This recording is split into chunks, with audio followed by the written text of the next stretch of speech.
This is the Five for Fighting podcast.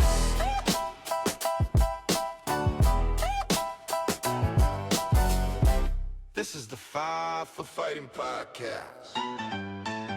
Fantasy hockey, breaking down the line. Hello, everybody, and welcome back to the Five for Fighting podcast, episode 8. Here with the usual crew. How's everyone doing? Good. How are you? Well, not too bad, you know. First 2 weeks after Christmas are always a bit sluggish getting going, but I think we got the groove back, got all the Christmas weight worked off. How's the buys on the East Coast? Oh, it's been an eventful couple weeks, you know, a lot of heavy wind and rain. All of our snow is gone. We're living in it. But yeah, no, glad to be here. We'll hopefully get a bit of snow now and get that ODR back like we were talking about earlier. My backyard rink is just sitting in a puddle in the backyard, so let's get some cold weather for those kids. What about Nova Scotia there? How's everything over We're that not way? far off what Billy's going through. We got the warm front going through, and it's wet and disgusting. I caught the flu out of it. It's been a rough week, but new Avalanche jersey, courtesy of the old man. So happy And Big Brother, don't forget. and Big Brother. But yeah, happy to finally I be. keep forgetting that you're older than Devin. Yeah, he looks way older than me, eh? That's the hairline. Yeah. Okay, take it Ooh, easy. shots fired. Take it easy here. Holy. Sadly, well, so it was probably a couple weeks ago. We were going over to friends of ours for dinner, and I went in to buy a bottle of wine, and I forgot my ID. And of course, one day I forget it. They go, "Hey, can you? Where's your ID?" And I was like, "Come on, guys! Like, really?" They're like, "I need to see an ID." I was like, "Do you really?" Showed them the hairline. They were like, "You're good." Sorry, sir. Sorry to waste your time, sir. Yeah. Yeah. So Oh, shit. sadly, Ryan's got a point there. I'm in the same boat, Dev. I'm in the same boat. Yeah. Yeah. It looks good on you. It's a good look. I'm hanging on to the last little bit of hope I have left. I remember my dad, he hung on to this little patch right here for forever, man. Like, Billard could probably picture this. He was coached by him back in the day. He had this little soul patch of hair that he just wouldn't let go of, man. Everything else gone, but this little patch he just kept right there. It looked fucking ridiculous, but I'll Yeah, he never had forget an that. island right in the middle of Right the in the middle. cul-de-sac. Yeah, exactly. Right in the middle of the cul-de-sac. Larry, if you're listening, we love you. Yeah, 100%. Oh, no one wants me to go bald more than Dad, because I 100%. crucified him my whole childhood, and I deserve every bit of karma that comes my way from it. Sadly. So, hockey news, breaking news. We got a trade. Who wants to get into that?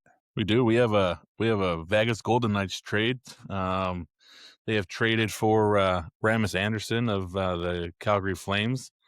They're sending White Cloud, a first-round pick, a second-round pick. But if Vegas wins the cup, it goes to a first-round pick, along with a prospect defenseman as well.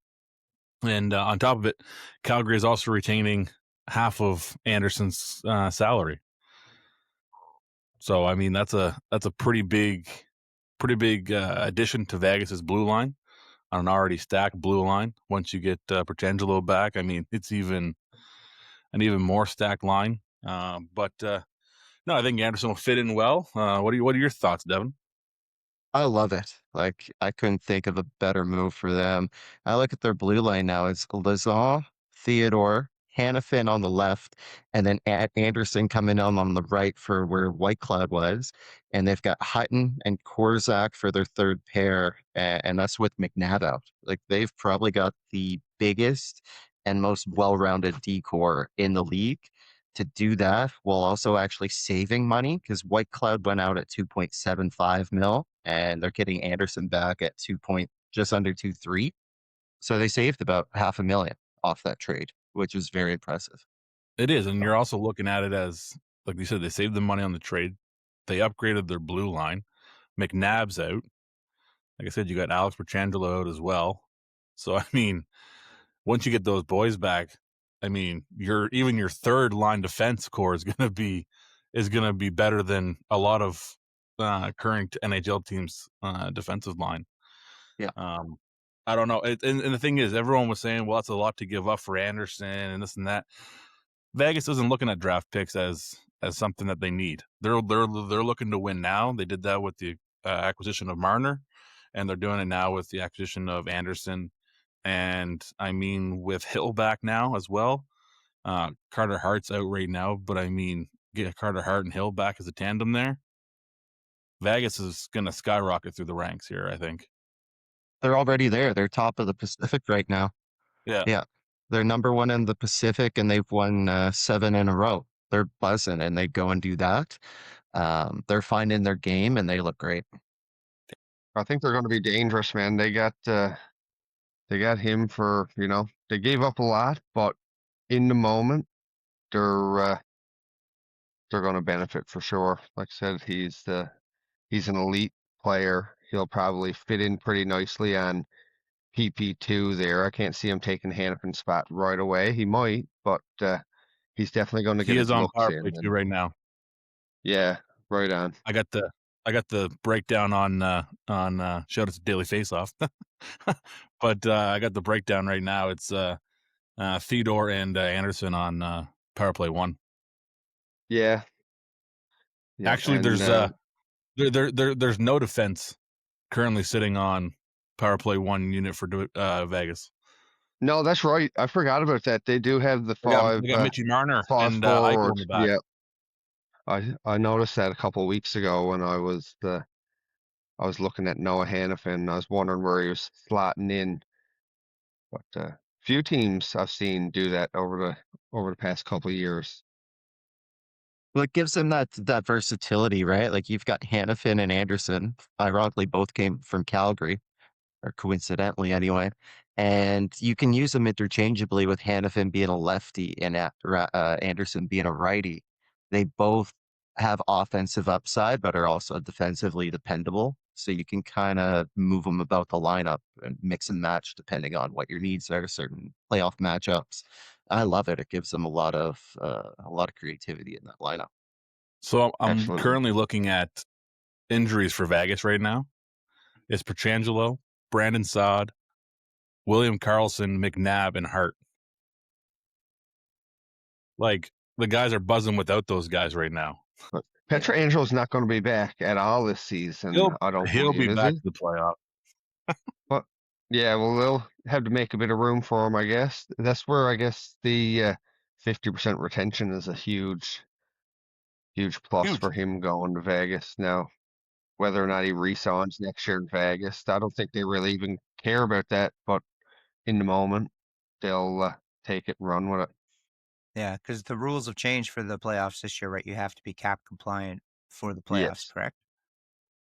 Not so much beforehand. It's more like the team that you put on the ice at that night has to be cap Yeah, compliant. exactly. You can have all these fellas. You could have Jack Eichel and Mitch Marner in the press box if you want it. It don't matter, but you got to be cap compliant on the ice during the game. Gotcha.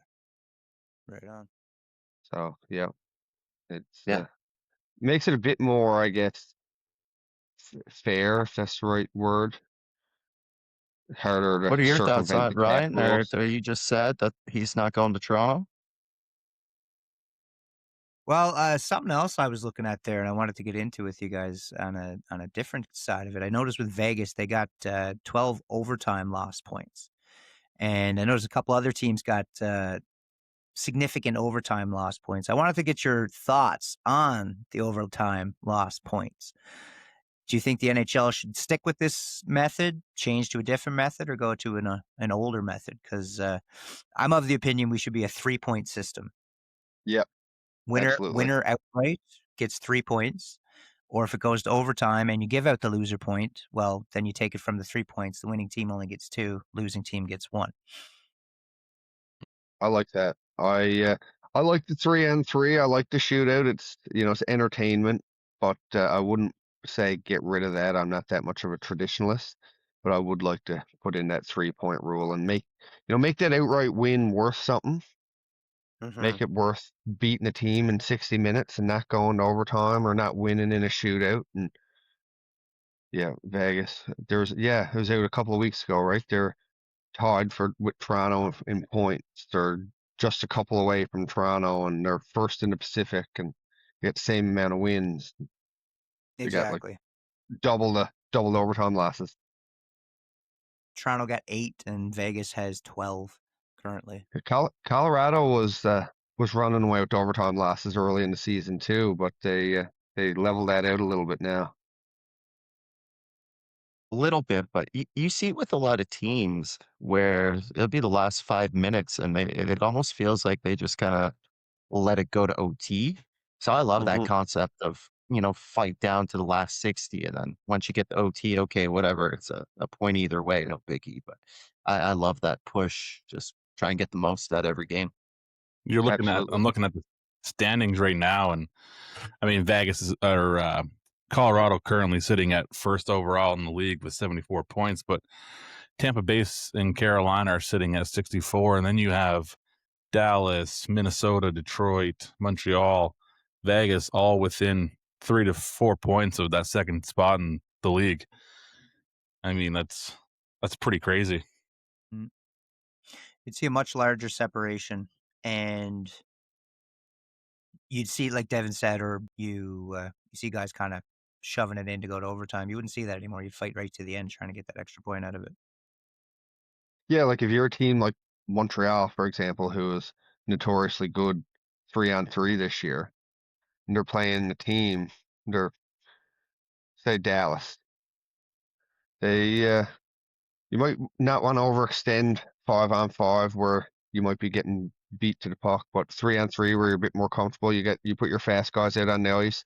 They're so skilled now. Once they get the puck too, it's so hard to take possession from a team 3-on-3. So if you win that face-off, your chances of winning the game go up exponentially.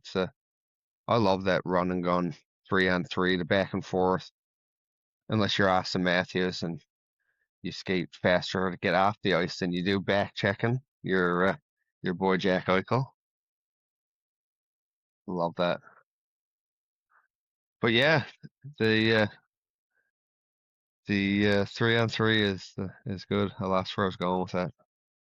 You're good. I'd rather see 3-on-3 continuous until a winner instead of a shootout. Yeah, I agree with that as well. I don't mind the shootout, but I rather 3-on-3. It's better hockey. It's good Right? hockey. I like the 3-on-3, man. It's good shit. You won't see it happen just because it'll end up going, it's for TV time to keep it 100%. within their broadcast window. Yeah. So, but I agree, like it is way more entertaining. I enjoy the shootout every now and then, but it's like the early years, it had a lot of hype. Yeah, it's Crosby with that amazing backhand goal in Montreal in his opening shootout for the winner. Um, Merrick Malik with the Rangers, that long one It was a in good one. it was like 12th round. He went between the legs. So there's been some iconic moments, but I think nowadays it's kind of, I don't know, been overkill and it's lost its kind of its flair. Sadly, I don't see him changing it just for that broadcast schedule, but I agree, like 3-point system and continuous OT would be unreal. that Crosby goal, that was like iconic. That was his rookie year, I believe, the first year that they brought the shootout in, and he pops the bottle on Vezina winner Jose Theodore. I remember watching that in a hotel room in Lab City when we were out for a hockey tournament, and yeah, pops his bottle, man, and the hotel room goes crazy. Yeah. Ryan, go ahead. You've got a big segue here. Oh, yeah. I was going to say, speaking of the Rangers, how about the fire sale coming up for those guys? They just announced they're not going to re-sign Artemi Panarin. Looks like they're going in a completely different direction, probably a rebuild mode. What are you guys thinking of all that? Well, did you guys read the letter from Yeah. Chris Drury that he put out? That is, if you're a Rangers fan, like I know it's meant to console you a little bit. I'd be terrified reading that. Yeah, it's That is a crazy. sad It moment. doesn't even make sense, man. Like I see they've had a few struggles, and they brought a couple guys in that didn't work out or whatever it is, but Seems crazy to just say we're not going to re-sign our best player, and gives him a lot of incentive to want to work with them for a trade. I don't really understand it, but I mean, I mean, it will bring us into the other topics that we have here today. But I mean, you look at who is currently going around for trade rumors. Jason Roberts, right? Maybe you find a fit between Dallas and New York. I don't know. I mean, you got that $11 million is what he has right now. Jason Roberts is looking at probably $12 million coming up. Yeah. But what was it? I think they said 5 players that they talked to: Miller, Fox, Shesterkin. Who was the other one there? Trocheck. Dorchek. Yeah, they were talking to them, and they all agreed not to move they're not going to waive their non-movement. So they want to be part of the retooling and the rebuild. And I mean, I don't know. You look at what happened in Vancouver with JT Miller, and you look at what's happening with JT Miller in New York. I mean, maybe you do find a way to convince him to waive it, but I mean, they also just need him as their captain. I don't know if you want to move your captain that soon, but common denominator is looking pretty good right now. Yeah, it's shocking to see them there, but you look at Shesterkin's out, Fox is out. They're your 2 best pieces, and they've been struggling regardless, even with them. But having them out long term, I kind of understand where they're coming from, and I like that they're willing to pivot under those circumstances. But man, like it was what 2-3 years ago they won President's Trophy. And it's like looking at Winnipeg, where they were at top of the league and nosedive year after without losing a lot of their core. Now, granted, these guys, they shipped out Kreider and Trouba to Anaheim. They've made a few other deals and lost a few guys. But nothing that yeah, supports what they're going through right now. no, I didn't have this on the bingo card to begin the year. No. And I mean, even when you looked at the Rangers to start the season, like Shesterkin couldn't win a game, but he was playing phenomenal. Yeah. Like he was among the best in goals against average and save percentage, but he just couldn't win a game. Right. So I mean, I don't know. It's crazy to see. Like you said, it's not the bingo card for what I saw for this year for the Rangers. I hope they can turn it around. I'm also surprised maybe that Fox said he wanted to stay after the snub, but I mean, shit. I mean, it's up to you. Got your coach there. Who are you gonna take? You're gonna take your best player on your team, your best defenseman, or are you gonna take your son-in-law? Yeah. Well, and the one thing about Fox, and I mean, I've put it out on our Instagram that he might be looking to get out after, because he's done it before. But the one thing about it, and from what I've heard by looking at interviews and other people reporting around it, he loves being a Ranger. That's apparently the bottom line. So even though he might be a bit disgruntled with the coach at the moment, I don't see him wanting to make a move. Panarin, on the other hand, I'm really curious to see because he might be coming in, I think it's 11.7, right around there. yeah, But if you do double retention, right? So or the Rangers retain and then they bring in someone like Chicago or whoever for that, throw him a pick for the second retention, you can get him out the door at 2.9 million. A lot of teams would love to have him second, third line winger at 2.9. Send him back to Chicago, play with Bedard. They would if they were going to make it. Panarin would actually fit really nicely with Bedard. Puck feeding kind of guy, feeding Bedard the puck all the time. Yeah, they'd do well together. But like you said, if the Hawks were in a playoff spot, I imagine they probably would make a push for him. Yeah, I'd say they'll probably ship him to a contender. At least it's his best interest to do so, and then he could sign in Chicago, which would be really neat. Would he want to? Because I remember when he got traded originally, he was quite hurt because he was pretty buddied with Patrick Kane at the time. Yeah, and so Maybe he goes to Detroit. Maybe Detroit goes after him. that'd be an interesting fit, at least for this run. He'd be a great fit there, and then they could re-sign him the off season. Yeah. Who else do you guys have? He's the obvious one. Who else do you guys have on your radar that they might be shipping out? I would say right now, just because of how well he's playing, maybe they might not want to, but his value is high right now. Is Zib? I mean, He's been playing great. the guy is their only best player right now. He's winning faceoffs. He's scoring goals. He's making the passes. I do you ask him to see if he wants to take a chance to move on somewhere else? Get what you can for him, because I mean, last year he wouldn't generate a second, third round pick based off of his performance last year. But this year, you could, secure a couple first round pick and a prospect. He's signed at 8.5 for 5 more years, and he's 32 right now. So if you're a that's a team tough that you're kind of contract. going for, yeah, You're going to need someone as like the Hawks or San Jose that has the cap space that he might fit in well there. I mean, I can see him playing on the wing with Bedard as well, because he does play on the wing sometimes. I actually see San Jose making a push for him over another team, just for that fact that they've got the cap space. So by about year, right, he's got 5 years. By about the third, maybe fourth year of that contract, they could look to deal him or buy him out if they get jammed up. But they got the room for the next 3 for sure, and they could use a bit of upfront support. They got Will Smith, they got Eklund, they've got Misa, they've got Celebrini, of course, but like you've got, is it Regunda has been playing up with Celebrini? He's this random who, Yeah. he had a hat trick with 9 minutes of ice time against Tampa Bay. It was a wild game where Tampa whipped them 7-3. And this random fourth liner with 9 minutes, 11 seconds had a hat trick. But he's now bumped up on Celebrini's wing. I mean, if you're actually looking to make a push this year, you got to insulate him a bit better, give him a bit of offensive support. Could be a fit there. They've got assets that could go back. I don't know if he wants to move. Like I said, he's got the full no move. One I wanted to bring up to you guys, Lafreniere. He comes in at 5 years at 7.45 mil.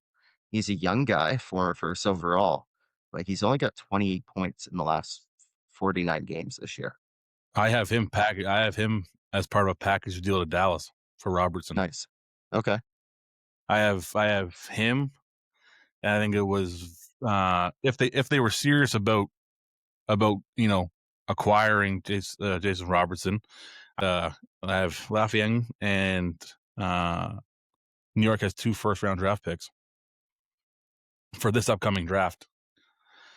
So I mean, if I don't know why Dallas would want to move him the way they're playing right now. I don't know why you'd want to move your best forward next to Mikko Rantanen, but if you were serious about doing it, I mean, I don't know if Dallas would want him. Like you said, he only has 28 points, but maybe that's what he needs. Maybe he needs a move out of New York to thrive.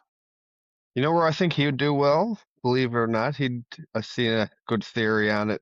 He'd do well in Montreal. The francophone guy grew up just outside of Montreal.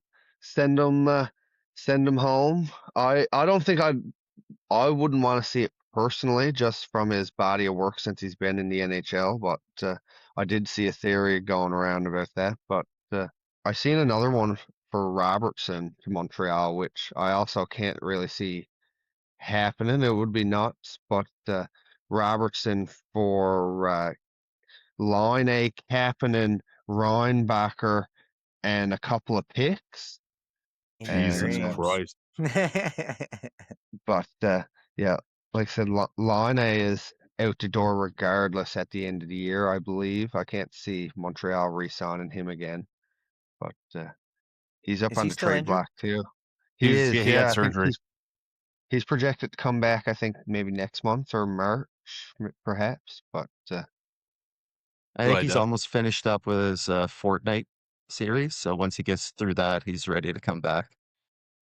Unless he, like you said, for Line, unless he really comes back and lights it up, he'll hit the market in July. He's such a weird case. I remember one year we're playing in our pool, and I thought it was the year McKinnon was taken off, and Line in November had 19 goals in a month. Like he had a 5-goal game. Like he was the hottest guy. and I put up an offer for Laine to McKinnon, and the guy was going to take it. And I took it back. I was like, no, he's hit his groove. And then he fell off. He might have had like 5 goals the rest of the year. It was the You fucking weirdest thing. imagine? It was the year he played his first 2 games of the season in Finland. And he Yeah. went off when he was in Finland. Like, he was like, Mm. I'm home, I need to show off. And that was the only spark we've seen from him in the past 5 years. Yeah. Yeah, he had that month of November, and the rest of the year went downhill, and I've never seen anything like it. And again, like you look at his rookie numbers, he hit, I think, 36 and 44. Like his early years in Winnipeg, he was a weapon, and He's a now 40 he's a 40 goal throw-in in scorer. Montreal. Just we turned out. Man, and he Yeah. played well last year. I'm not sure the exact number, but he had close on 20 power play goals last year. He was almost automatic, and as good as he was scoring, I wanted to see Caulfield scoring from that position. So I was like, you're torn. But yeah, and then he completely fell off, and now he's injured, and he's an anomaly because he's so, I don't know, big and lanky, and he comes up the ice with the puck, and you think, oh, he's going to lose it, and then he just whacks a guy and just rips an absolute beam or bar down, and you don't see him for 5 games. Yeah. He plays the NHL kind of like he's in beer league. Yeah, exactly. He's just out there. He wants, when he gets the puck, he skates, and outside of that, his defensive game is awful. Yeah. Did you see? I see a stat there on your Habs actually that they're the first team with 5 40-point players this year, which is hell of impressive given they're the youngest team in the league. Man, they have a lot of potential. Like I said, they're really fun to watch. Hutson 3 points out of Makar right now for the leader and defenseman.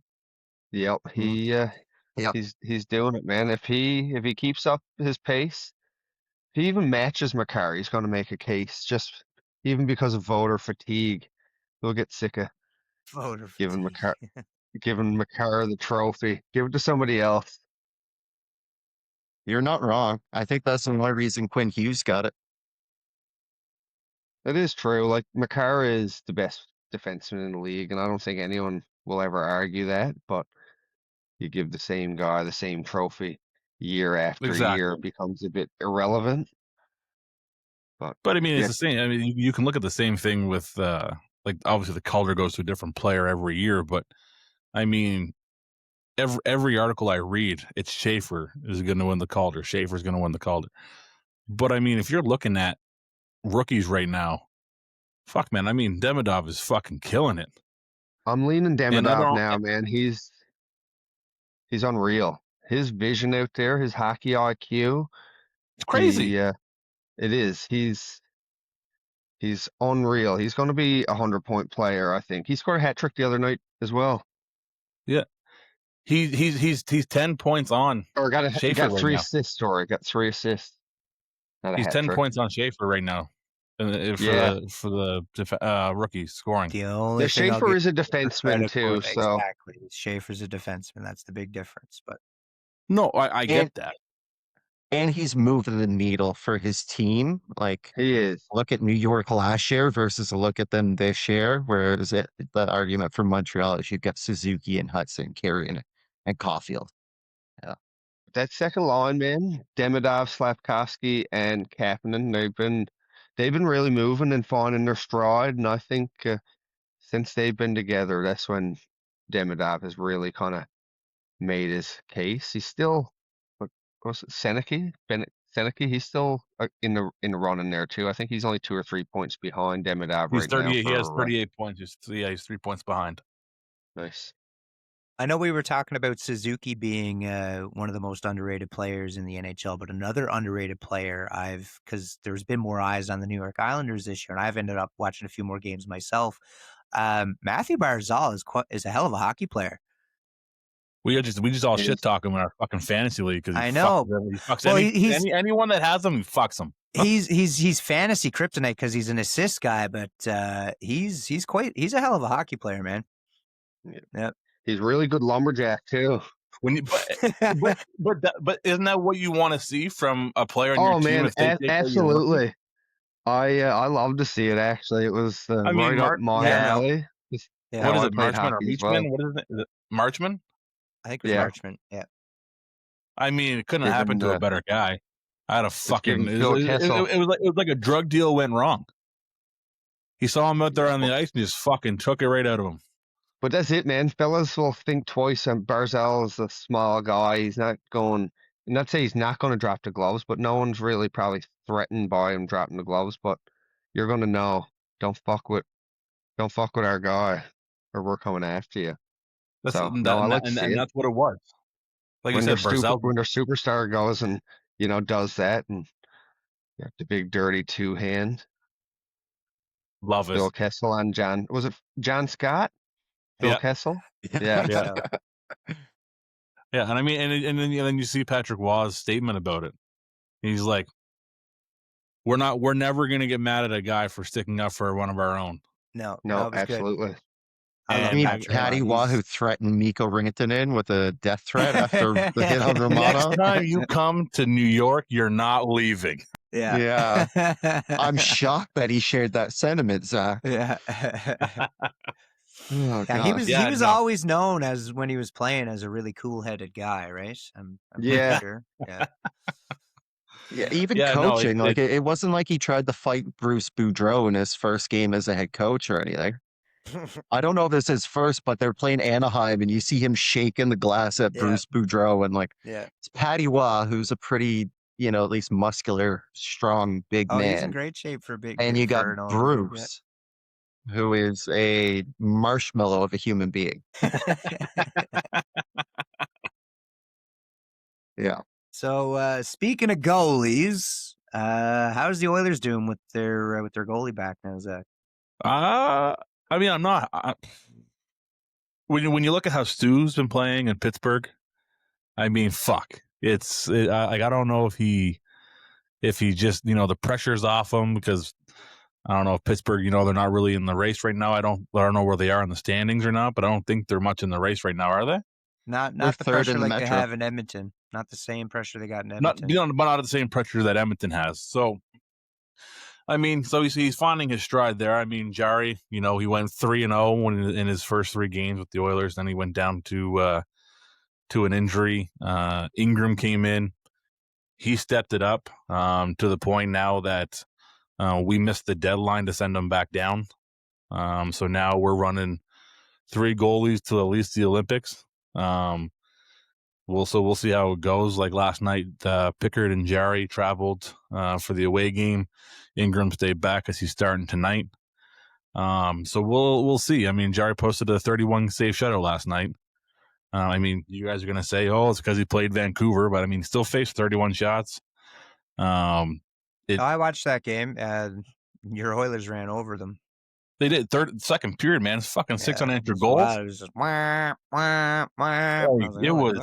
It was great. But last night, like, and that's what you want to see, because everyone was scoring last night. Mm-hmm. Like Draisaitl wasn't there, so he wasn't putting up any points. You had McDavid. I think he had 1 or 2 points last night. Kapanen had 2 goals. I'm pretty sure. Kapanen had 2 goals. Pekozin was scoring. Everyone. Wallman had his first point since coming back. So I mean, everyone's rallying around. We'll see. I got a feeling, as much as Pickard is a beloved guy in the room, I do think that Edmonton's going to run with Jarry and Ingram as their tandem. Yeah. One thing with the Oilers, man, over their past, 4 or 5 years of pretty reasonable success minus the Stanley Cup, they're the slowest fucking starting team in the NHL every year. single year. Man. Every year, October, November, December, and halfway through December. It's every year. So I mean, I'll take the heat from the boys in the fucking chat every October, November, December. But at the end of the day, the Oilers come through. They make the playoffs. They make the run. We'll see if they can do it this year. I mean, you look at the people that they're playing against in the West. If we match up against Colorado again, might be a different fucking story. But no, I mean, it's exciting to watch. I'm excited to see Jarry play. I love seeing Stu flourish in Pittsburgh, like I said, I'm a big believer in fresh starts, and that's what you need to find your game again. You found it. I mean, I don't know if it was one of those AI posts or not, but I seen it was like an interview with Stu, and it said that he didn't even remember what it was like to play in Edmonton anymore. There you go. Well, when you're playing with Sidney Crosby, I mean, it's, you go from playing with McDavid, now you're playing with Crosby. You're getting one pro to the That's what other, I mean, so. right? So you look at Stu and you look at Jari. Both of those guys play with generational talent. Not many players or goalies can say, "Hey, I played with McDavid and I played with Crosby." No, you're 100% correct. Right? So I mean, you're getting the leadership and the guidance of a veteran player as Crosby is. And then you're getting, the same kind of thing, but in a different time from McDavid and Draisaitl. Right? So I mean, and that's the thing. Maybe, the swap of the two was maybe the best fit, and we'll see what we do with Pickard. We can send him down, but he's only a one-way contract, so I imagine someone will probably pick him up for a run. Do you know who? I had it jotted down on another page. I just remembered it. So the Olympic trade freeze kicks in February 4th until February 22nd, right after the gold medal game, I believe. So there shouldn't be any action till that, and they'll maintain the 3 goalies till then. If they know they're going to lose Pickard, I see them making a quick move anyway, like in that window, trying to get something done. Where we're looking at the Rangers fire sale, they've got Jonathan Quick. I mean, he looks amazing. He's unbelievable for him, but there's no point in having an aging out goalie who's meant to be backup support on a team that's swapping out for a rebuild. I could see them pulling him in as right. Vegas did it. They brought him in. They won the cup that year. I could see him not only being great backup support. I'd much rather him over Ingram, but bring him in and give Jari some confidence. A guy like that. I see And when Quickie you do would have be a great fit. I never thought of I do agree with that. Like you said, the Vegas turned around and did it. He's a 2-time Stanley or 3-time Stanley Cup champion. I mean, he has the experience, the leadership. Yeah. You said he gives Jari the confidence. If Jari does have a bad game or whatever, Quick can step in for a game or two. Yeah. As you can tell right now with what's going on in New York, he's not a consistent starter anymore. But I can see that, and I wouldn't mind that. He's put him in there older just than for 40, the dressing room. 100%. How old is he? I'm not sure. 40, I'd say 41? Quick is I don't know if he's 39. 39. He's definitely 39. close, but he's a champ. He's a future Hall of Famer. You have him just to be in Jari's ear to keep him on the straight and narrow, and kind of like a Perry, kind of like a Perry thing, right? Like just in the that was a big loss for Edmonton. Like you don't perform, you might not perform, but he did perform in the playoffs, and he's performing with LA. But I mean, just to have that leadership in your locker room, I mean, is a big game changer. He's got a 20-team no trade list, but I'm sure he would waive it for Edmonton for a year. If he meant you got a chance at a cup again, 100%. Yeah, I think you would. And he comes in at 1.5 mil, so Edmonton could make that work all day. I hadn't thought of it before. We talked about Alex Lyon and a few other candidates, but I had Quick marked down as one of the guys who could leave the Rangers as soon as you got on the goaltending. It finally fell in. I do think we'll search for a more reliable source, the backup in the off season. But no, for to get them through the playoffs and for a run, why not bring him in? Like you said, it cost you $1.2 million. I think he's on the last year of his contract because it's a 1 year, I think. So you bring him in, it doesn't happen, then you just let him walk, or you bring him back, or whatever, right? So 100%. With the injuries that the Leafs got going on in the goaltender position, I wouldn't mind the Leafs taking a run at him either for if they end up making the playoffs on a run. I'm hoping the Leafs take a page out of your Edmonton Oilers shitty for the first few months of the year and then turn it around and come on to be one of the better teams. But since our last episode, and we bitched at Austin Matthews, he's kind of come out of his shell a little bit. The Leafs have been looking a little bit better. So since our last episode, so since January 1st, they've played 9 games, and Austin Matthews has 9 goals, 4 assists in those 9 games. And in that same span, Leafs have won 6 of the 9 games and gotten points in their last 11 of 10 games. So they're turning it around a little bit. Things are It was looking a bit Billard's better. comment about Matthews needing to come out for the better of the league. He heard that and said, I'm gonna step up. Yeah, that's right. So he definitely heard us bitching on the podcast at him, and that's why he's turned it around. So no, Leafs are looking a bit better. They beat the mighty Avs. I was pretty stoked to see that, and then they came out the next game and floundered against Utah. But no, things are coming around. They're looking better. We got something to be excited about. And like I wouldn't say I they flattered against Utah. Utah's one of they're killing it. It's 100% a great team, but you go up and you play the best team in the NHL, you beat them, and then you go out and play Utah and you. Oh, throw that's up what a I was goose saying. egg. That's what I was saying to Devin before we started. Like Anderson's last game was last night in Calgary. They played Nashville, beat the shit out of Nashville 7-2. Nashville turned around and beat Colorado 7-3 the other night, and then you go and get destroyed by Calgary 7-2. Yeah. Well, I'll give the Leafs credit. They've got points in 12 of their last 13, and they went on a road trip that really could have buckled them. They went 2-1-1, so 2 wins, 1 game without a point. But they played the Avs, Vegas, Winnipeg, and Utah. Like that is a gauntlet of a road trip, and they did very well. So they're finding their stride. I've also got a note. Stolar should be back soon. He apparently accompanied him on the road trip. He obviously didn't play. I kind of have him projected for Wednesday against Detroit. So they put him in, get the feels out, and then they go back the wall for the big one, which is obviously they played Vegas and competed against their old teammate, but we have the return of Mitch Marner on Friday the 23rd, which is going to be a big one. Yeah. No, that'll be a lot of eyes on that game for sure. He's not going to. I'm just curious to see how badly he's welcome back to Toronto, because we know it's not going to be great either way. But I'm curious to see how far they go with it. My understanding, and I'm just going by what I've seen last year, or I think maybe it was this year because they didn't do the tribute in the playoffs. But when Mikko came back to Colorado for the first time, during the tribute video, they gave him his applause, due respect. They loved him. And then as soon as the game kicked off and he had the puck, they booed him every shift.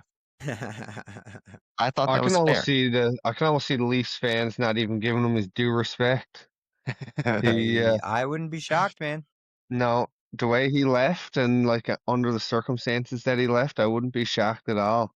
You'll get a mix. There'll be a few boos during the montage, I'm sure. Fucking Leaf fans. Well, he was booed in his own building when he was playing the Leafs. There's so many Leaf fans there for that game that he was booed in his own barn. Because it's cheaper to go to Vegas to watch the Leafs play than it is to watch the Leafs play in Toronto. 1,000%. You know what I love? I can't say though. Vegas is fucking not cheap either. Vegas is a pretty expensive hockey game. I love Vegas. I'd love to go to Vegas. Don't Vegas. get me wrong. Vegas is amazing. Watch a hockey game. It's Never been, but I'd love to. So, a few years ago now. 3 years it was ago. For Dad's 60th, we went down and we did Vegas, and we had this booked ages in advance. And the NHL schedule hadn't come out, and at midsummer, we looked, and the week that we had booked for our trip, we had Toronto and Colorado playing in Vegas back to back, and we were like, done. Booked both games, and Toronto lost, Colorado won. Great trip for me. That was awesome. Yeah, it was a good trip either way. So speaking of Colorado, what's on the go with the Avs these days, Devin? Ripping up the NHL. Yeah, I mean, business as usual for us. We've got a 10-point lead on anyone in second. What's their pace? We're currently on pace for 132. So kind of as I expected, they're, mid-season lull. We also got Taves out. He's expected back for the Olympics, but He's going to be a close timeline. So he's about a week or two. We've got Gabe. I really don't know. And I think that's since we've recorded last. Like, watching him collide into that post, I'm sick to my stomach for the guy. I've mentioned him a few times on the pod about just how happy I am that he's back. So his injury, I think he's out for 3 to 4 weeks. But I mean, Nate's one off of McDavid in league scoring, but he's got 3 games in hand. Kale leads the D with 53 goals. He's also got 53 points and 14 goals. Nate's leading the league in goals with 36. It's a real good time for us. I mean, we've got 7 of the top 10 in plus minus, which really tells the tale of how dominant they are at 5-on-5. So all good things for the Avs. I'm loving life right now. The one thing I will say is, as we go forward, I really hope management's going to make a push for a bit of depth. We'll probably throw in like a 6-7 defenseman, but I think we really need to get a 3C. So I'm curious at what direction they'll go with that. I've got a few guys. And Kadri Boone back. Jenner. Yeah, Boone Jenner, Ryan O'Reilly. One that's a bit off the book that I was looking at earlier would be Jason Dickinson. He's in Chicago playing Oh, second line. He's gritty. He wins a lot of draws, and he comes in at 1 year, 4.25. So you either get retention or double retention. You could bring him in. You'll probably pay a second and a fourth, but nothing. The Avs don't have a deep pool, so they're probably not going for your a blue chip prospect, but you could get a guy like that who's a BC who filled that third line center role. I think he could be great for us. Ryan O'Reilly would be an excellent fit. He's your I mean, go-to. he's the dream. Yeah, but you're gonna pay. And so I actually had a whole bit on what I thought Nashville might do in a Stamkos trade. I had a nice little theory going. Well, Nashville went and ruined all that. They've been playing phenomenal. They've And been playing much better, yeah. kudos to Ryan. He picked up Saros. I told him at the time, I was like, that's a really Fucking great waiver asshole. pickup. And I literally messaged Devin, and I said, that motherfucker. I said, Did he's you have a fucking. waiver claim on him? I put a waiver in on him, yeah. Yeah, but see, I used my position. I had the top waiver claim, I'm pretty sure. Who dropped him? Trevor. So I think Whitty, no, I can't remember who had him at the gate, but someone had him and he was shit in the bed and they gave up on him. And then Trevor picked him up for nothing.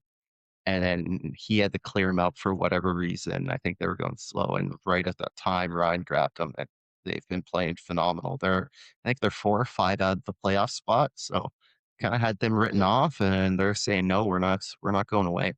Yeah, And that's another case of we're talking shit of them on the pod, and then they start to completely turn it around. So maybe we're on to something here, fellas. Yeah.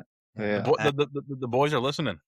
Yeah, that's right. I gotta say they got that young fella Evangelista. He's looking pretty good. Yeah.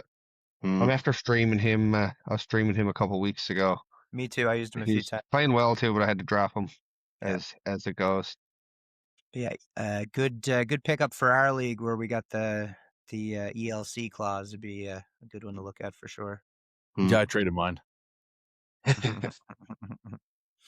I just picked up Fowler. I think I'm going to hang on to him. Depending, as long as he can stay on NA for a minute, I can hang on to him. Yeah, I was gonna say Fowler. He got sent down there Friday, so you didn't pick him up, Millard? Slot there. I got him in champs. I got him sitting in my NA and champs. So I'm looking at him. NA and champs don't mean shit. NA and fight for fighting means something. Means something. Yeah, well, he'll be back. He'll be back. Well, the only thing for Billard too is I thought of it when I mentioned to him, he's already got Demidov for his entry level keeper. Yeah, I do. Oh, and I got Mishkov there looking for a new home too. He's having a sophomore slump this year. He is, yeah. I'm feeling the pressure on him now. I had an offer for I forget who it was. I think I was trying to trade with Paul. Or no, Billard. I was trying to trade with Billard. But then beating your head against the wall. Then I exceeded my my trade limit.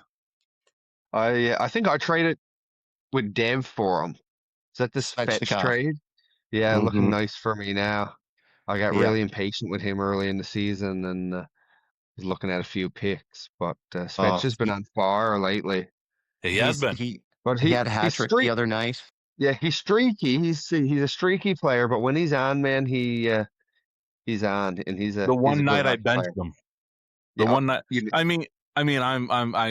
have the week in the bag, but literally it was like I didn't need the goals and anything like that, so I decided to bench him over. I forget who else. I forget who I put in there instead of him. it's But then always the way, though. But then he went off on for 5 hits and fucking 3 goals, Hmm. and I was like, It's always oh. the way. He went, fantasy I think he nightmare. went 0 goals and maybe 0 points in the first 8 games. And now he's up to 40. He's just shy of a point per game. So he went from falling off the face of the earth. And same now with he's Ehlers. turned it up. And Since What's I Ryan also grabbed seen Ehlers, something Ehlers is that fucking going off. Ripping. Yeah, he's playing seen very something well. that when Seth Jarvis is in the lineup, Svechnikov notoriously doesn't do as much. So it'll be interesting to see how that plays out. Now, I was also under the impression that Jarvis was going to be out longer, but now that he's back, and he didn't make Team Canada, I feel like that's a pretty big snub, because he's a good goal scorer, but he's also not afraid to throw his body around. yeah, he's a little brat. He is, and he seemed like a fun guy too, like a good fella to have around the team. And that I would have been nice to see him there, but I don't think Canada's depth is just too It far. Yeah. Well, speaking of Olympics, that's going to move us into our next segment of Plus or Minus, everybody's favorite quiz show. Let's get into it. Brought to you by Benchminer Cards. Check out benchminercards.com. Get yourself some hockey cards today. A bunch of new mystery packs posted up there right now. Use the code 5FOR FIGHTING to get yourself 10% off. Benchminercards.com. All right. First question, going into the Olympics. Who gets the call first? Is it going to be Bennett or Bedard? So plus for Bedard, minus for Bennett. Who gets it? Start us off, Zach. I'm gonna go minus. I'm gonna go Bennett. I feel like from the start he was don't get me wrong, Bedard should be there, but for what I think Canada needs to play against the U.S. and stuff like that, I mean, you got Bennett, 2-time Stanley Cup champion, former Conn Smythe winner. I mean, his point production has been accelerated the last couple years. He was off to a slow start this year, but picked it up. No, I think Bennett will slide into the third or fourth line C, where if Point doesn't make his return, but. Yeah, no, Bennett all the way. I like I said, want to see Bedard there, even to have him in the dressing room. But no, I think for the better of the team, Bennett will be your first call. Right on. All right, plus for Bedard, minus for Bennett. Go for Billard. I'm gonna go plus. I think if he's replacing Braden Point, it's gonna be Bedard, just because he's more offensively talented, and he's Connor Bedard too. Just having his name on that team will bring height that Bennett won't. I agree with everything Zach said about Bennett, but it's also the Olympics. It's not 4 nations. They're playing double IHF. Bennett's gonna, cross the line and end up with a 5 and a suspension. That don't help the team. I don't think it's going to be that kind of hockey. I don't think you're going to see 5 guys line up at center ice and drop the gloves at puck drop in Italy. Maybe I'm wrong, but I think Bedard will be more useful to Team Canada than Bennett in that kind of setting. Yeah, solid answers, boys. What do you think, Devin? I'm with Zach. I'm going minus on it. And for the one thing, in what universe does your Conn Smythe winner not qualify for your Olympic team, especially over Sorelli? But, don't get me wrong, all the points you made about Bedard and he's the easy transition, and Bennett is a bit of a risk factor. But that risk factor is also because he's a game breaker. He's got that physical element to it. And you're working on a tinier than NHL ice surface, not by much. It's not going to make a big difference. But it's not like you're going to the typical European ice where it spreads you out more, it gives you more space. is actually going to be a little tighter. Then you add in the speed of the top players in the game, and I think just having a bigger body, someone who can handle Brady Tkachuk breathing down your neck, right? A guy who's got the size but can also skate. You're going to have talent like that out there, and I want someone who's playoff proven who can handle it. As much as I love Bedard, I'd have to take Bennett here all day. Points. I'm kind of torn. I'm kind of in the middle. You know, I'd love to see Bedard there. I think, like Zach said, if Braden Point is the guy coming out, I wouldn't mind seeing Bedard taking his place because he could fit that role well that Braden Point brings. And Bedard is a game breaker. He's going to be the future Team Canada, him and Celebrini in the future anyway. So I'd like to see him there. But if you are going to get, Stanley Cup winning Bennett, yeah, I'd take him in this situation for what we would need. So yeah, I'm kind of torn. It's a tough one, but On his left hand, he wants Bennett. On his right hand, he wants Bedard. yeah, as Devin says, my wrist has been sore since Bedard's come back from injury again. But yeah, no, I'm torn on that one. I'm not sure. All right, on to the next one. Plus or minus, does Vegas win the cup this year with the addition of Andersson? Go for Devin. Start off. I think you know where I'm going to go. I think they're going to have a great run. I think they've got a fantastic team, but not happening. They're not getting through the West right here. Actually, on that note, we've been a mush on every one of my takes, so yeah, they get through, no problem. So minus. All right, go for Billard. I'm gonna go minus. I also think that Colorado's looking like the favorite to win, and they're going to be tough to beat. And they also are getting better goaltending than Vegas, so I don't think Vegas gets through Colorado if it comes to it. All right, go for Zach. I'll give it the minus. I mean, I do think their chances have significantly increased. Especially like I said, with all those names I had mentioned, with Carter Hart, William Karlsson, McNabb, and all them still being injured and not being part of the lineup, and Vegas just went through everyone they played against. With the addition of Andersson, I do think it helps their cause.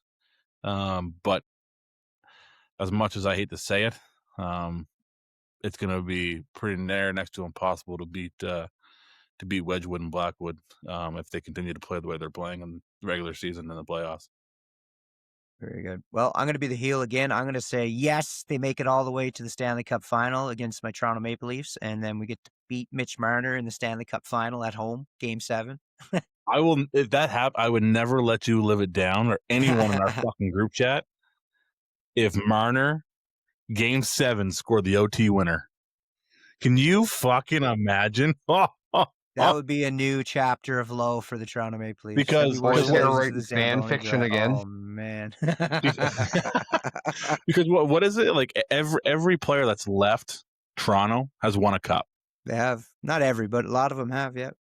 In recent years, they have. Well, you guys were talking about Ryan O'Reilly earlier. I was going to throw that little jab in, but I decided to let it slide. But yeah, talking about good assets, and some say, well, yeah, Ryan O'Reilly didn't exactly give Toronto what they were looking for. But yeah, no, shit when he left. All right, on to the next one. Does Lane Hutson beat Cale Makar for the Norris Trophy this year? Go for Billard. You start us off. I'm going to say plus. We, like I said, we spoke about that earlier in the show. He voter fatigue. So if he keeps on pace, man, he can get within a few points of Makar. If he beats Makar for points, I think it's a shoe-in. Whoever beats him is going to be a shoe-in, but I'm going to go plus. Lane Hutson for Norris. Fuck. I mean, it's hard to bet against Makar, but I mean, at the same time, you got to see something. You want to, and you got to see something different. So I'll give it the plus. I'd love to see Lane Hutson win it. Second year in the league. You're coming off a Calder win last year. How he follow it up with the Norris Trophy as the top defenseman in the league. I mean, yeah, no, I'd like to see it. I don't know if he can keep pace with Makar how he is right now. I do think he'll get the looks that he deserves for it. So I'll go plus. Especially if they make the playoffs. That would probably be the deciding factor is which one of the two will perform in the. I mean, Makar's going to perform in the playoffs anyway. But I mean, for me, it's the Norris is it's a who's a game changing player on your team, right? For your back end. And Makar is that, but so is Lane Hutson. Okay, go for Devin, plus or minus. So I think you know my answer, but I'll give you the reason why I think it, and I just pulled it up here. You don't have Hutson on any of the penalty kill units. And I had the same knock against Quinn Hughes when he won it. He didn't kill penalties. And they were playing, I think, Edmonton in the playoffs that year. And it was like a last minute of the game. You need to close it out. And they didn't even have Quinn Hughes out for the shutdown. Flip that to Colorado. If you need something to happen, Kale's out there. He's your game breaker. You need a goal. You need a shutdown. He kills penalties. He runs the power play. He's everything. So for that reason, which is why he's a consensus number one. The other reason why I don't think Hutson is going to take it is if it's not Makar, my vote goes to Werenski. That dude's got 18 goals and he's carrying Columbus. They are nothing. I was thinking that while we were here talking about Hutson, it's like, yeah, we all know that Werenski exists. I'm just bypassing that. Yeah. We understand. Like Devin said, he's carrying the Columbus Blue Jackets to where they are right now, and he is by far probably right as you can see in the points, he's a top 2 defenseman right now. Yeah, so we're not naive, we're not stupid. Yeah. Well, yeah, carrying the Blue Jackets to where they are right now, third last in the Metro. So I'm of the opinion that, to take the champ, you got to beat the champ. In boxing or mixed martial arts, when you got a championship belt up for grabs, if it's a close fight, it goes to the champ most of the time because you got to beat the champ to take the championship. And I'm okay with the same guy winning the same award year after year if he's the best defenseman in the NHL that is fair. by a significant amount. You know what I mean? If nobody else is better than the guy, why are we even in this argument? And I think Cale Makar, as much as over the past few years, there's been a lot of good young defensemen coming into the game, and Werenski's a great defenseman too. He's been injured for a long time. We've missed a lot of his good years, but he's a solid guy. But I still don't give the edge to anyone over Makar. The guy is another level. Bobby. You mean Radish doesn't get a vote? Man, don't say his name too many times. He'll end up on Team Canada. I'm sad.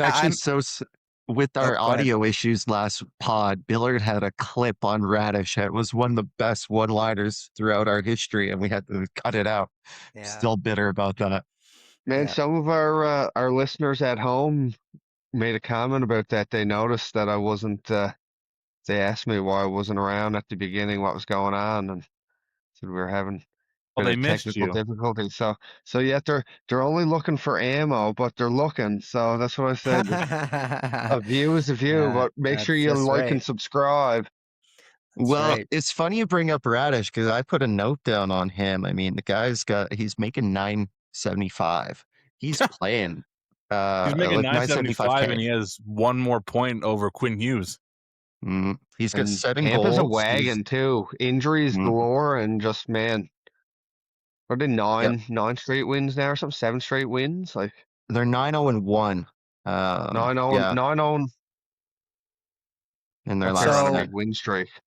So our last question here, before I get into our last question, I got to ask Zach a question. The Leafs and the Oilers play each other on February 3rd. I'm going to be at that game. It's going to be a great time.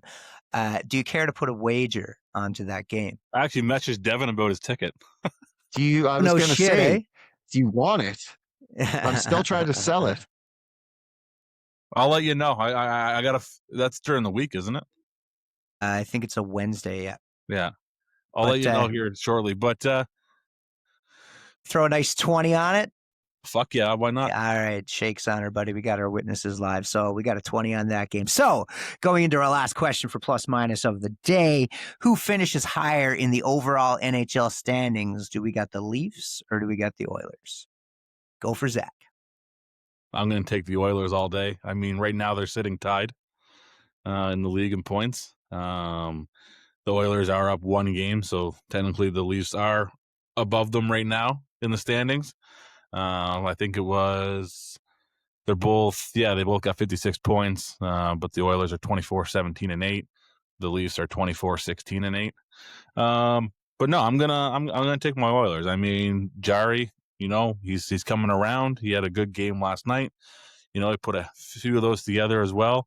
And Ingram, and like I said, if we run all 3 goalies, they shouldn't be tired.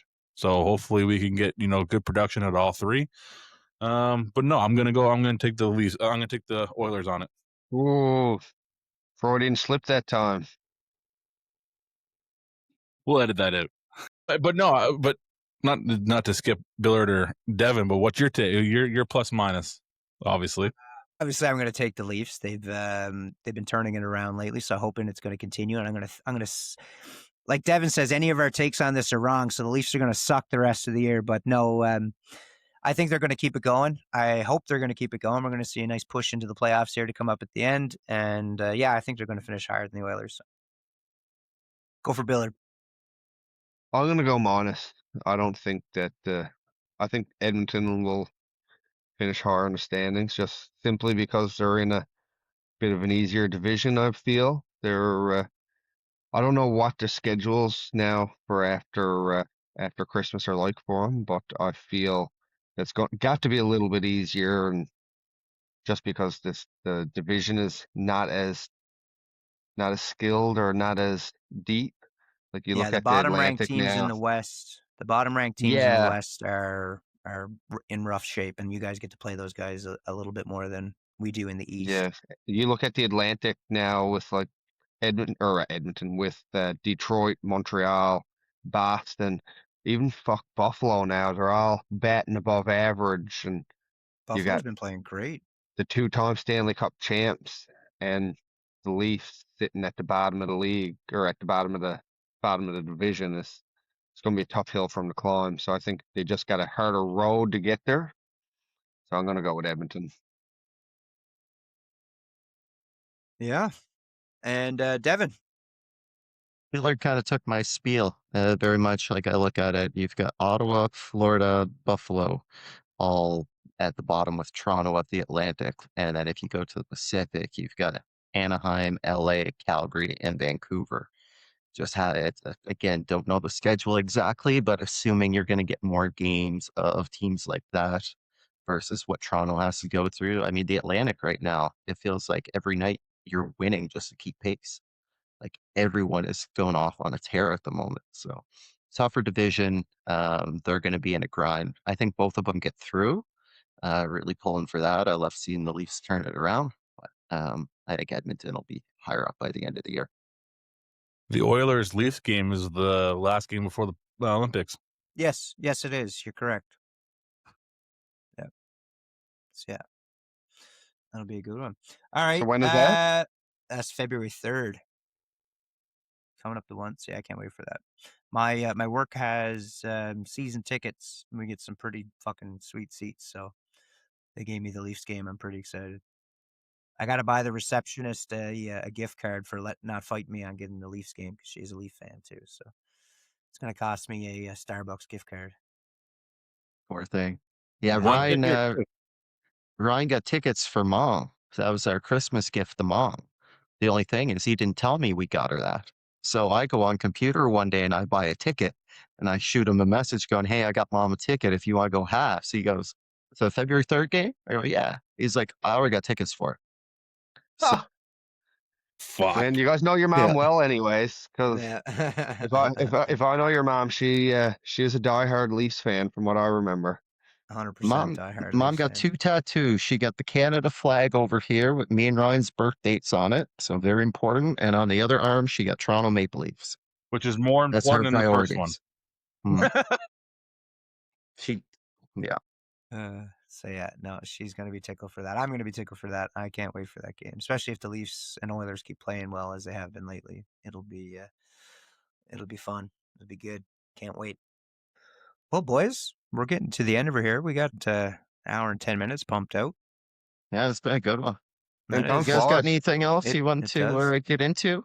Any top Fun, three do you, guys or any do other you want to finish it topics off around the with league? our top 3 players of the week? Yeah, let's do it. 3 stars. Go ahead. Who do you Billard. got? Okay, Biller, go. Want me to go? Boys, I'm not really prepared for this. I'm gonna have to go, I guess, with my boy Cole Caulfield for a star. Just Mr. Saturday Night, leading the NHL in overtime winners, 12 now all time. So he's definitely up there. Outside of that, boys, I'm drawing a blank here. Like I said, I've been having a rough week, so I didn't really get to my 3 stars. But I'll give my one and only star to my boy Cole Caulfield, number 13 behind me. So he's going stars 1 to 3. Cole Caulfield. There you Right go. on. If you're listening to this, I love you, buddy. Dev, who do you got? I got number 1. I got Brock Nelson. He's got 10 goals in the last 9 games. He is heating up right now, really fitting in. The other one was the guy I mentioned on the wing with Celebrini, Pavel Regenda. I mentioned the hat trick he had. He's also thrown in a few other goals. Like his plays picked up, and he's kind of basically just gotten an opportunity, and he's running with it. So hats off to him. And the other guy is not so much like, you're not going to hear much about him in the league, but I wanted to bring it up of he's like my low-key fantasy guy that no one seems to pay attention to, but I love him, is Mark Kastelik. He's ranked 45th in our format because he gets pims, blocks, hits, face-offs, and he even got me a shorty the other night. Right on. He just covers everything. So he's my guy. Shout out to him. Ryan, who do you got? You Oh, go, I got Dev. it. All right, Yeah. I'll give her. Let's go with obviously Connor McDavid. His 20-game point streak just came to an end recently against the New York Islanders. I'm pretty sure.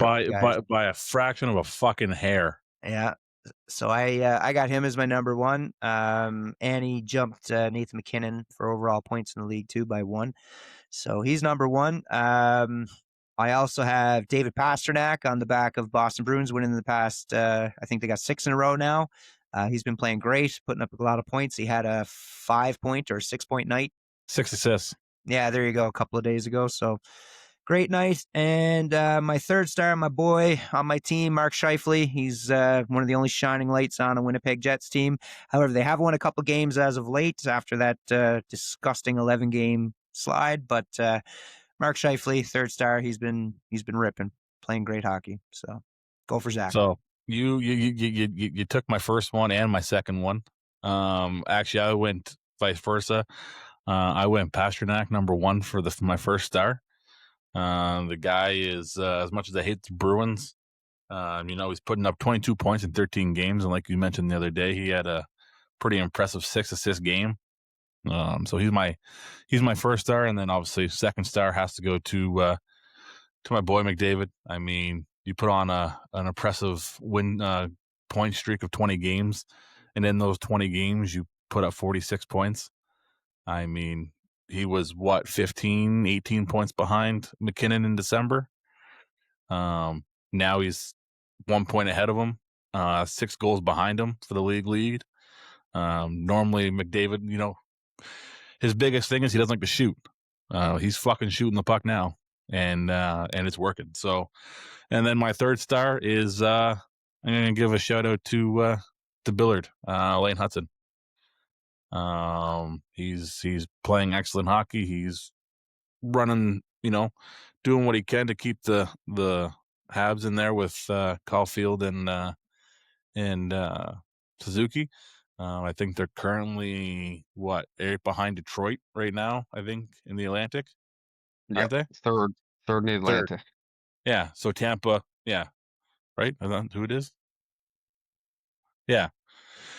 So I mean, yeah. So I mean, they're playing excellent hockey. Yeah, they're 3 points behind first in the Atlantic behind Tampa Bay. And he's a big part of that. You know, putting up what is it, 48 assists? I think right now, 48 assists. I think he has leading the league in assists.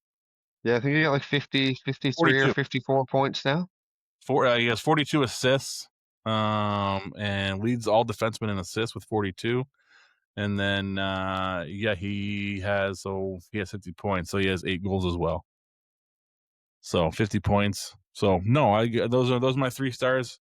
Obviously, Draisaitl's gonna fit a spot in there at some point, but I just can't keep picking the Oilers over and over again. Did you see the McDavid shootout goal? I did. Or not shootout, sorry, that penalty shot he scored.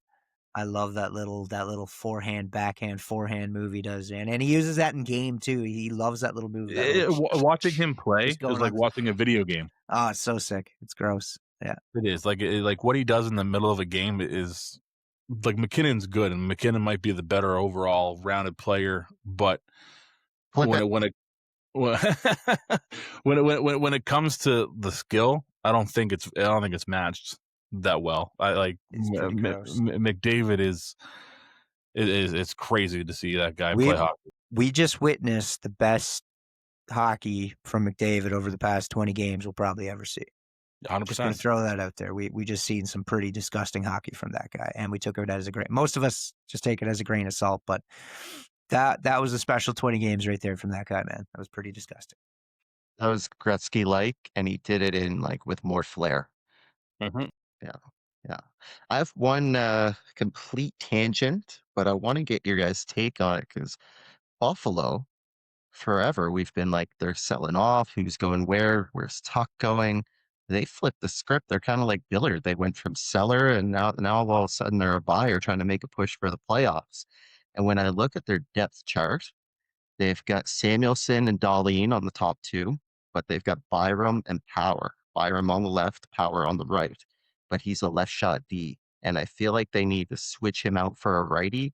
He's in a system where he can't grow, like he can't play power play. He's not really getting the PK. So they've got a former #1 overall pick signed to an 8x8. And he's not really doing it for him. He's not gritty. He's not getting the opportunity to showcase his skill. I look at them shipping him out to get a few more depth pieces.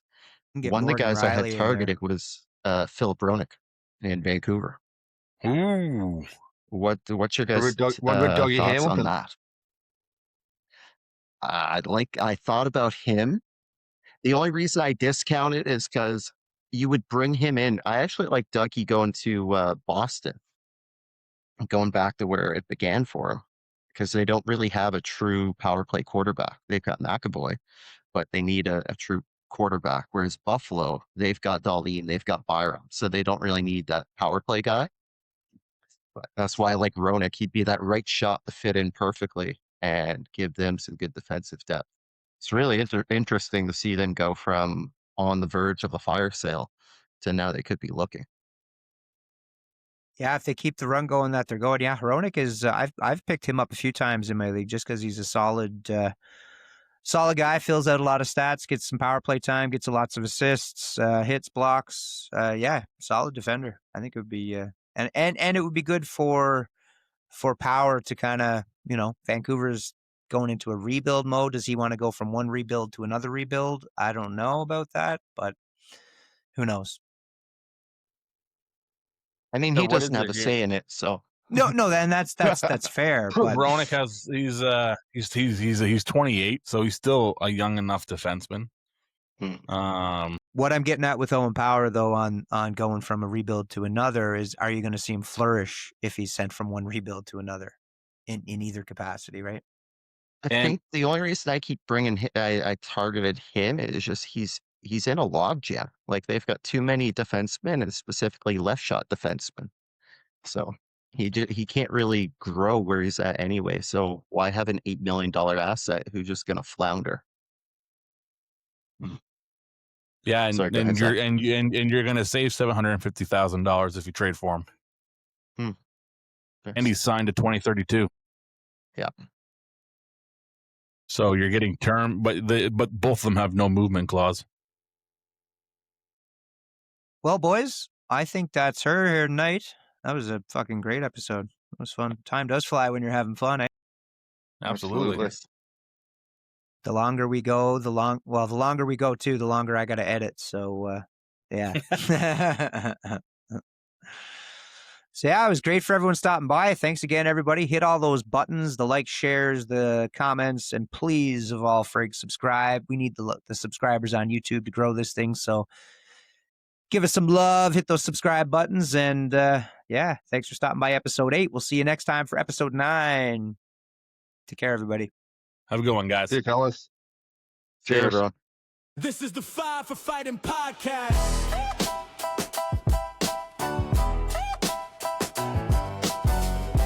This is the Five for Fighting podcast.